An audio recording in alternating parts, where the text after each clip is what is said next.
really one of the fun things about joining the league is going to events and meeting people as you register voters. But now that's not a possibility.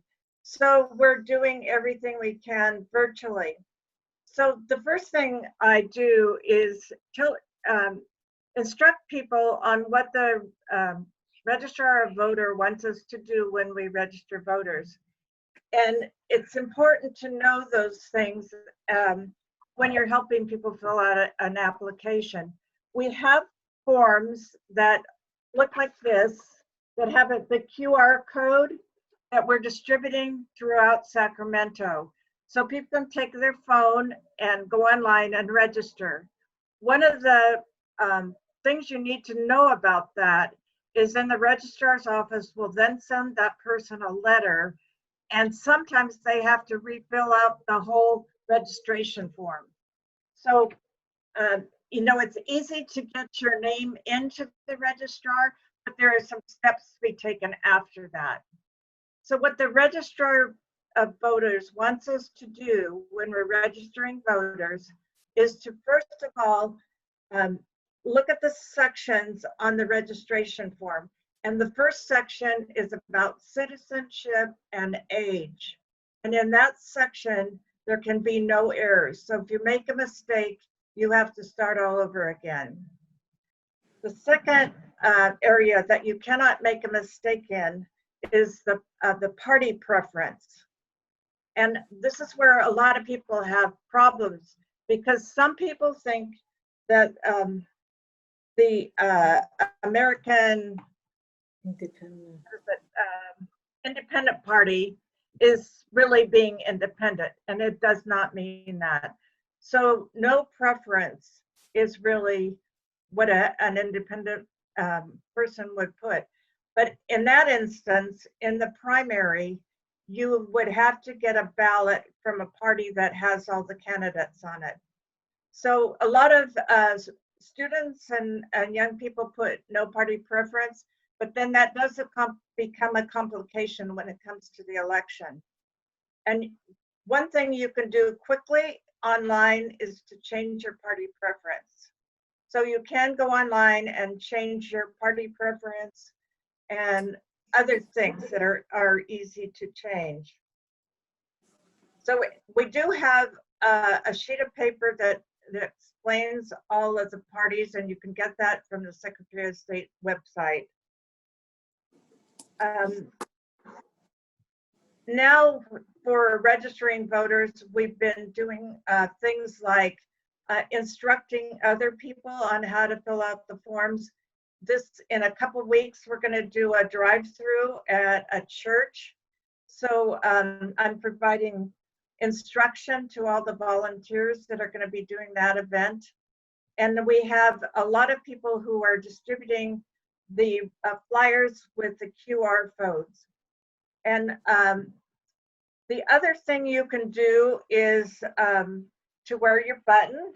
And every time I wear my button when I'm out, people come up to me and say, "Thank you for your service," which is really a nice thing to have happen. And the other thing you can do is wear your mask.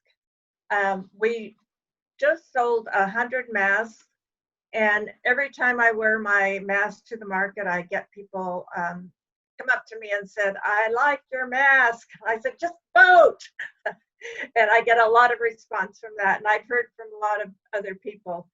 Since we're out of masks now, you can order a mask on Etsy or Amazon or other online vendors. And they don't say League of Women Voters Sacramento County, but having a mask that says vote, I think, is really a big help. So some of the other things that we have been doing is writing postcards. We wrote 2,500 postcards to people in Sacramento County who had not voted in the last election, although they were registered. We've been waiting for another 4,000 addresses, but the person that was going to give them has had a sick son. So My recommendation is to go to other websites because people are really wanting to write postcards, and the evidence shows that a handwritten postcard is really noticed by voters and they can take action. So try to do nonpartisan, but there are plenty of partisan places that you can write postcards to. Another thing you can do is to show posters about voting. We had a contest this year with the Girl Scouts, and they made posters, and this is one of them. It's really cute, about vote by mail. And the other one, this is the one that's been chosen by the Registrar of Voters, and they really like this one. It's going to go out on the postcard, and it has a little eagle delivering their ballot in the mail. So people that want to do that, I have those to give out. And another thing you can do is be an observer at the vote centers. And Claudia's been the one that gets the permission. So if you let her know that you'd like to be an observer, it's a fun event. People are usually really nice. We can help give directions and things like that, but no other thing. And then we write down what's happening and send it to the Registrar of Voters. The other thing you can do is on Facebook and Twitter is always like the what's been posted. So that goes to more people if you can post it. We're also distributing registration forms to 37 post offices in Sacramento County. And I can tell you they are now flying off the shelves.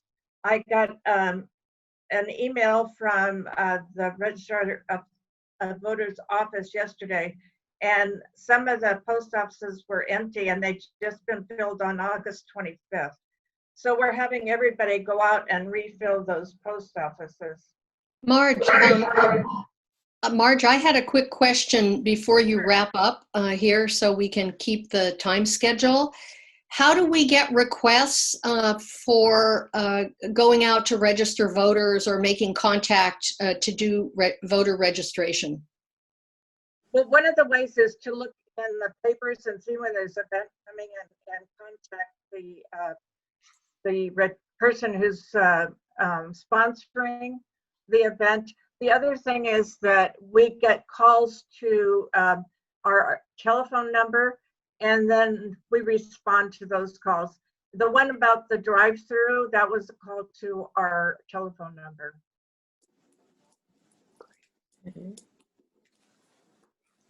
So our other function is voters education, and we've done a lot of education to a lot of groups. We've gone out and registered Pro Youth and Family, the Jewish women, a lot of different groups, and we've been to Empower Women. So those are all opportunities to register and then to educate people. Okay.